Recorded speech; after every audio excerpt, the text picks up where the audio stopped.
Are those like dangerous? Is this the beginning of a terrorist attack or something? We have an idea for a creative new way to anchor our book in reality in a way that also might help promote our book. And this was Steve's idea, kind of based on something that I had experience with a couple years ago. So I'll let you go ahead and share your idea, and then I'll share my experience that kind of led to that. So the picture I had was, because we are setting our story in Atlanta, where we live, because it's what we're familiar with. Yep. The thought was that we could imagine, if the story were actually real, what might people in Atlanta actually see. This is a time travel story. One of the groups that is involved with time travel in the book, or at least placeholder name, is Epoch Research Group. So the idea was that we would have scattered throughout the Atlanta area little devices that were labeled with a nice plastic sign. They look really official, and just labeled a little placard about the size of a business card or a credit card. Do not remove temporal surveyor anchor or temporal surveyor marker, epochresearchgroup.com, and then a little place to handwrite a serial number.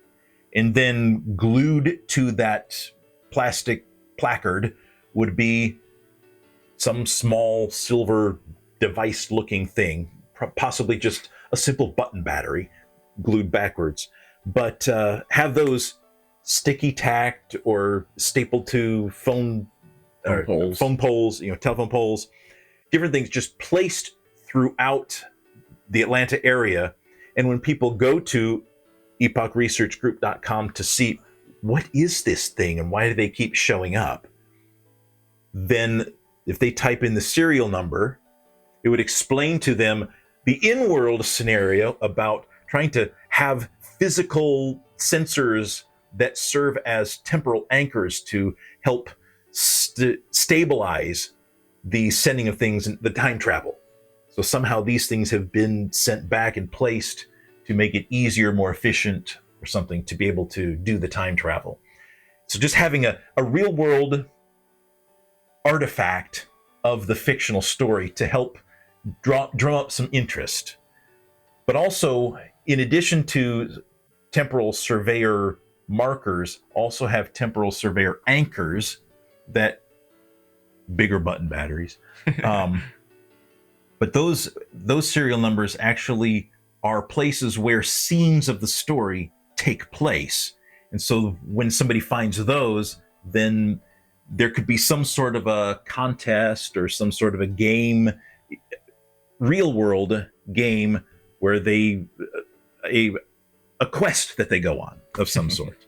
And that leads to some of that felt like an original brainstorm thought. I realized later, this is really informed by what you experienced. And what I experienced was, I think my junior year of college, one of the faculty members and his brother, who was a staff member at the college, created a on-campus game for the students where they had placed these posters, and I think some of them were small, like business card type things that they had put up around campus that were QR codes to the website, in which they had a game where there were, each day during the week, there was a different type of clue that would lead you to a specific place on campus. So the first day's clue was just kind of like a poem that had you starting at some place and you follow it along till you get to a clock tower over here.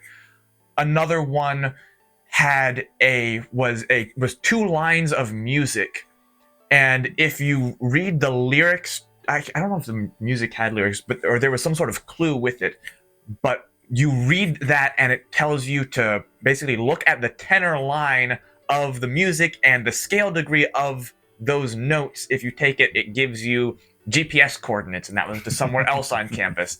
Anyway, there were a total of 6 of those, and you put those points on campus together and then kind of draw lines from them, and it gets you to one specific spot in the center. And in the center there, this throughout the week, me and some of my friends were working together on figuring out these clues. And after we had them all, we decided to look for something in the center. We weren't sure exactly what we were looking for, but we ended up finding a magnetized container stuck on the side of an outdoor stairwell with $200 in it. So it was a pretty fun experience figuring out what all these things meant and figuring out the clues. And if we can have some sort of challenge in this venture where there's some sort of prize, and it's something to get people interested in it, and then also kind of this motivation to keep people interested. If we can say, oh, there's some sort of prize waiting for you at the end of this. Right. And as I was thinking about it, my brain also came up with some dangers, and I was just imagining, what are people thinking? They see these devices start to show up all over campus, or I say campus, all over Atlanta. Are people going to start wondering, are those like dangerous? Is this the beginning of a terrorist attack or something? And what kind of danger might we be putting ourselves in fastening these things up? What kind of questions might we invite? But I immediately reacted to that reaction by thinking, it's innocuous. There's nothing wrong with this. And man, if it did blow up and it did cause a scare, not that we want to cause a scare, but boy, what a way to get people to talk about what was going on.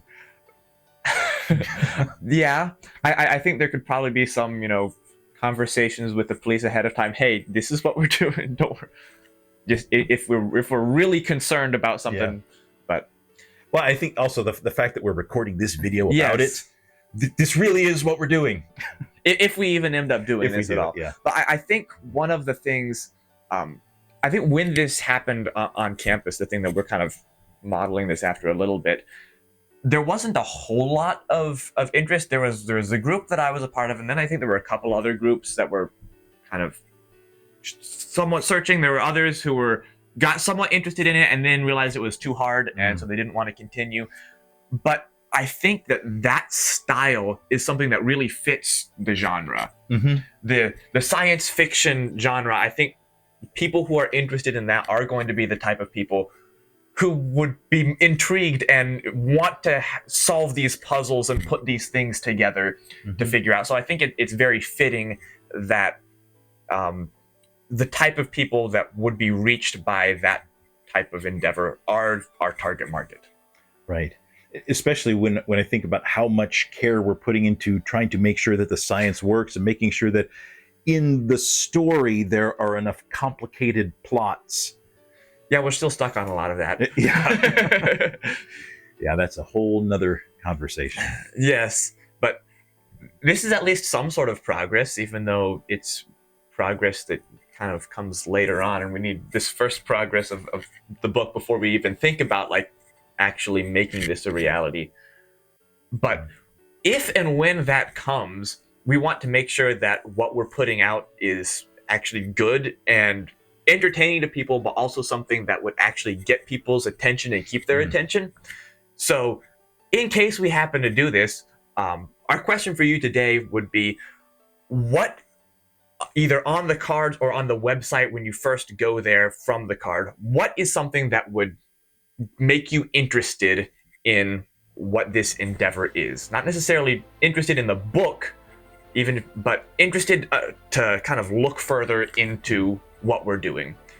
Let us know what you think would be something that would kind of pique your interest there, and we look forward to reading your comments, and we will see you next week.